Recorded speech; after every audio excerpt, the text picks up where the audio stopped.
Now back to Inside West Virginia Politics with Mark Curtis. And welcome back to Inside West Virginia Politics. This Sunday we are with Bishop Mark Brennan. We are at the Basilica of the Co-Cathedral of the Sacred Heart here in Charleston. This is, again, a beautiful place to be, and we thank you for joining us. We do have to address the issue of your predecessor and how you came to be Bishop of the Diocese Charleston, the Diocese of Wheeling-Charleston. Bishop Michael Bransfield was dismissed for allegations of sexual misconduct, financial improprieties, and so forth. First of all, how do you try to rebuild what has been damaged in this diocese? Again, the only way to overcome evil is with good.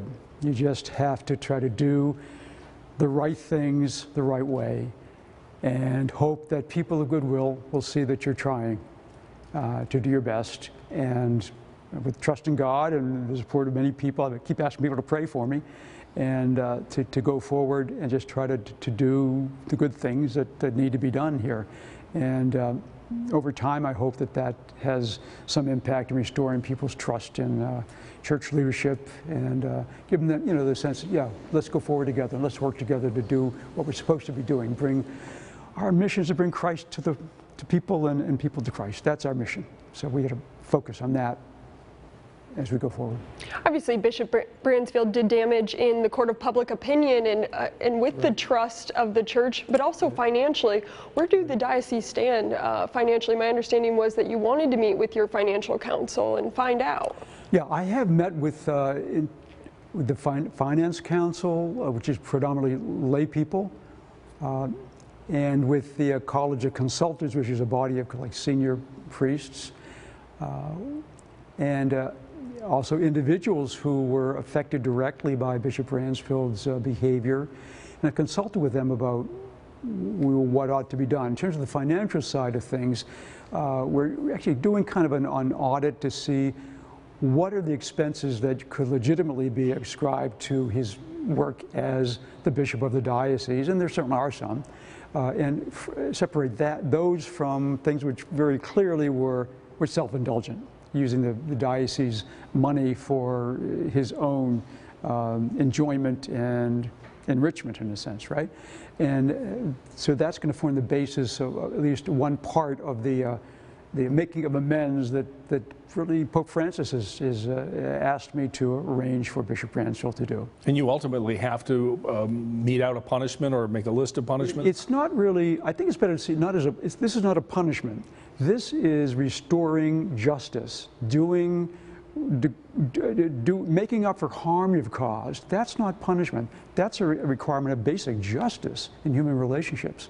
So that's what I'm charged with doing. What the Pope put on before that was that he cannot retire and live here.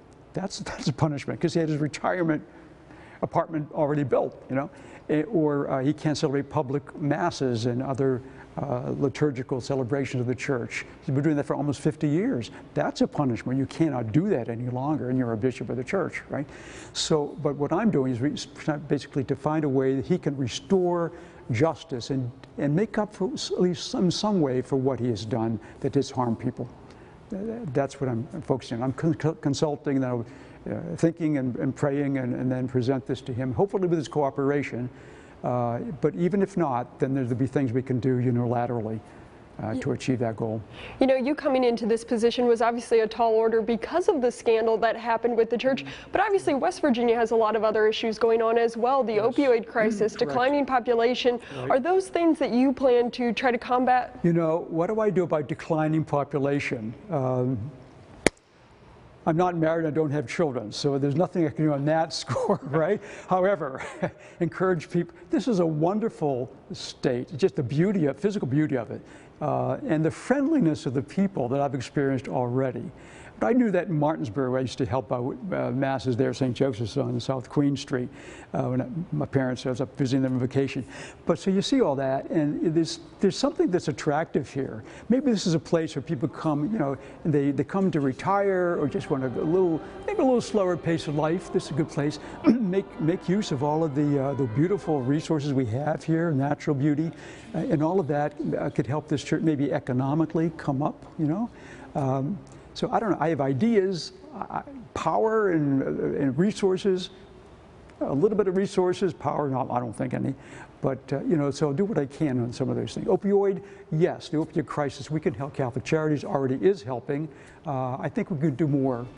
Well, let's continue the conversation. We look forward to you serving as Bishop of the Diocese of Wheeling-Charleston. We want to thank the Most Reverend Mark E. Brennan for joining us, the new bishop. We wish you much success, and we'll be in touch as these issues continue to unfold.